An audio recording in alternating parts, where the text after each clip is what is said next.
اس کے بعد نبی کریم صلی اللہ علیہ وسلم کو دو جنگیں بھی قریش مکہ کے ساتھ لڑنی پڑی.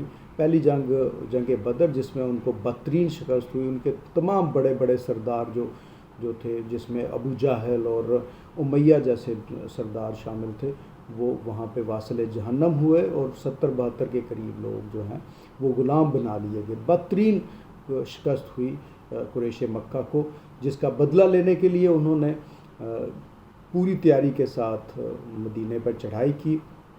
اور احد کے مقام پر ایک جنگ ہوئی جو آلموسٹ مسلمان جیت چکے تھے، مگر ذرا سی لرزش جسے اللہ تعالیٰ نے معاف فرما دیا، اور جس کی بنا پر وہ جیتی ہوئی جنگ شکست میں تبدیل ہو گئی. اس میں نبی کریم صلی اللہ علیہ وسلم کے دندان مبارک بھی شہید ہوئے، اور ایک گمان ایسا بھی ہوا دوران جنگ کہ خدا نخواستہ معاذ اللہ رسول اکرم صلی اللہ علیہ وسلم شہید ہو گئے ہیں. اس کے بعد نبی کریم صلی اللہ علیہ وسلم کا مشرکین مکہ یا قریش مکہ کے ساتھ ایک صلح کا معاہدہ ہوا، جسے صلح حدیبیہ کہا جاتا ہے. یہ ایک معاہدہ تھا جس کی ایک شرط یہ بھی تھی کہ اگر کوئی مکے سے مسلمان ہو کے مدینے آئے گا تو رسول اکرم صلی اللہ علیہ وسلم اسے واپس مکہ بھیج دیں گے، جبکہ اگر کوئی مدینے سے مرتد ہو کے یا مدینے سے مکے کی طرف آئے گا تو مکہ والوں پر یہ لازم نہیں ہوگا کہ وہ اسے واپس کریں. آپ نے یہ شرط بھی قبول کی، اور پھر پوری دلی کے ساتھ پورے ورلڈ کو، پوری دنیا کو تبلیغ حق کا پیغام پہنچانا شروع کیا. اور اسی میں پھر آپ نے بڑے بڑے بادشاہوں کو، کیسر اور کسریٰ کو اور تمام دنیا کے بادشاہوں کو تبلیغ کے خط لکھے، انہیں دعوت اسلام دی. اور اسی دوران ایک جو واقعہ ہوا جو مین وجہ بنا ہے اس فتح مکہ کی، وہ یہ ہے کہ قریش مکہ کے ایک حلیف قبیلہ تھا بنی بکر، اور اسی طرح مسلمانوں کا ایک حلیف قبیلہ تھا بنی خزاع. بنی خزاع اتحاد کیے ہوئے تھا مسلمانوں کے ساتھ، اور اسی طرح سے بنی بکر جو تھا وہ اتحاد کیے ہوئے تھا قریش مکہ کے ساتھ. تو صلح حدیبیہ کی روح سے اگر بنی بکر قبیلے پر حملہ کیا جائے تو وہ اہل مکہ پہ حملہ تصور ہوگا، اور اسی طرح سے بنی خزاع قبیلے پر اگر حملہ ہو تو وہ اہل مدینہ پر حملہ تصور ہوگا. بنی بکر نے کچھ لوگ جو قریش مکہ سے بھی ساتھ شامل کیے اور بنی خزاع پہ حملہ کیا، اور انہیں شدید مالی و جانی نقصان پہنچایا. اس پر بنی خزاع نے اپنے اوپر اس ہونے والے ظلم کی شکایت رسول اکرم صلی اللہ علیہ وسلم کی بارگاہ میں پیش ہو کر کی. آپ نے شکایت سنی اور قریش مکہ کو کہلا بھیجا کہ یا تو ہمیں قصاص دلواؤ یا پھر جنگ کے لیے تیار ہو جاؤ.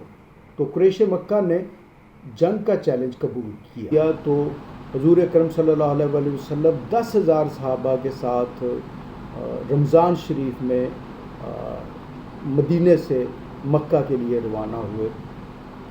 چونکہ صحابہ روزے کی حالت میں تھے اور طبیعتوں پہ تھوڑا ناگوار گزر رہے تھے، تو اس پہ رسول اکرم صلی اللہ علیہ وسلم نے، جسے ہم عرف عام میں کہتے ہیں روزہ لگ رہا تھا، تو رسول اکرم صلی اللہ علیہ وسلم نے قدید کے مقام پر روزہ افطار کرنے کا حکم دیا. یہ اختیار نبی کریم صلی اللہ علیہ وسلم کو تھا، جو آپ نے اللہ کی حکمت کے تحت استعمال کیا، اور لشکر اسلام نے قدید کے مقام پر روزہ افطار کیا، اور پھر بڑی شان و شوکت کے ساتھ مکے کی طرف رواں دواں ہوا.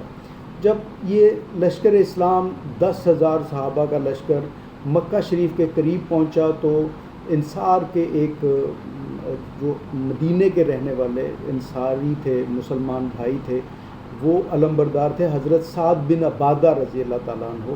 تو انہوں نے نعرہ لگایا کہ آج گھمسان کی لڑائی ہوگی، جنگ ہوگی، آج لڑائی کا دن ہے، آج مکے کی اینٹ سے اینٹ بجا دی جائے گی. جب رسول اکرم صلی اللہ علیہ وسلم نے یہ سنا تو اس کی فوراً تردید فرمائی اور ارشاد فرمایا نہیں، بلکہ آج کعبہ کی عظمت کا دن ہے، آج اس کی عزت میں 4 چاند لگا دیے جانے کا دن ہے۔ وہ علم جو تھا حضرت سعد بن عبادہ رضی اللہ تعالیٰ عنہ سے لے کر انہی کے بیٹے حضرت قیس رضی اللہ تعالیٰ عنہ کو دے دیا۔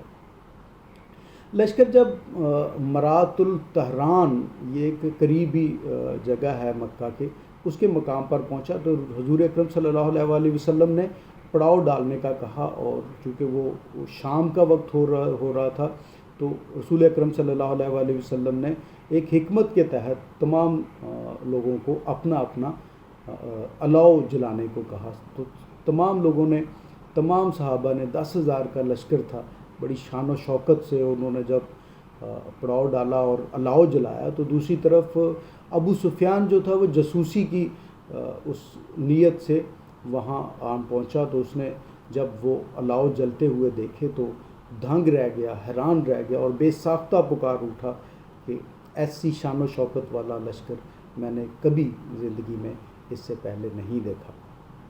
پھر جب رسول اکرم صلی اللہ علیہ وآلہ وسلم نے اس کے بعد فاتحانہ انداز میں شہر مکہ میں جلوہ گری فرمائی اور اعلان عام کیا کہ آج کسی سے کوئی باز پرس نہیں ہوگی، جاؤ تم آزاد ہو، یہ رسول اکرم صلی اللہ علیہ وسلم نے ایک معافی عام کا اعلان کر دیا۔ ایکچولی رسول اکرم صلی اللہ علیہ وآلہ وسلم اپنی اونٹنی قصوہ پر سوار تھے اور لشکر اسلام کی قیادت فرماتے ہوئے مکہ کی گلیوں سے گزر رہے تھے۔ یہ ایسا فاتح لشکر تھا جس کی انفرادیت یہ تھی کہ یہ قتل و غارت گری اور شور شرابے سے مبرہ لشکر تھا۔ حضور اکرم صلی اللہ علیہ وآلہ وسلم اللہ کی حمد و ثنا کر رہے تھے اور پرامن لشکر شہر میں آ کر خدا کے گھر میں داخل ہو رہا تھا۔ ایسے پرامن لشکر کی مثال جیسے میں پہلے عرض کر چکا ہوں کہ پوری کائنات کی تاریخ میں کہیں نہیں ملتی۔ رسول اکرم صلی اللہ علیہ وآلہ وسلم کعبہ میں داخل ہوئے اور بیت اللہ کا طواف کیا۔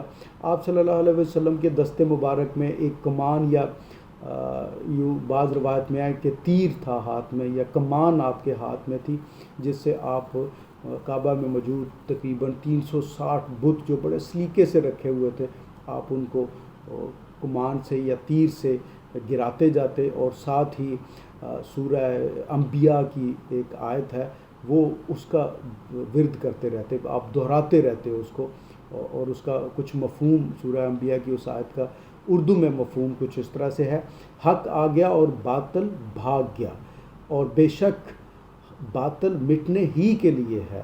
آپ اس کو دہراتے، حق آ گیا اور باطل بھاگ گیا، بے شک باطل مٹنے ہی کے لیے ہے۔ سورہ انبیاء کی یہ آیت ہے، یہ آپ بار بار پڑھتے اور یہ کہتے جاتے۔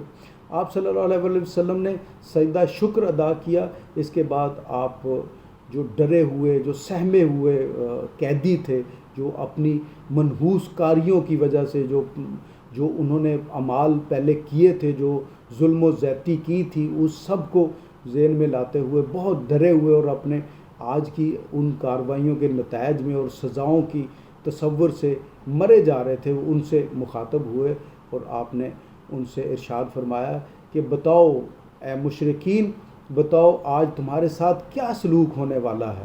اس پر انہوں نے ایک جس طرح سے کہتے ہیں کہ اپنی جان بخشی کے لیے انہوں نے تعریف اور حقیقت بیان کی کہ آپ بہت مہربان اور کریم بھائی ہیں، اور آپ ایک شفیق اور مہربان حضرت عبداللہ کے بیٹے ہیں، ہم آپ سے بہت اچھے کی توقع کرتے ہیں، اچھے سلوک کی توقع کرتے ہیں۔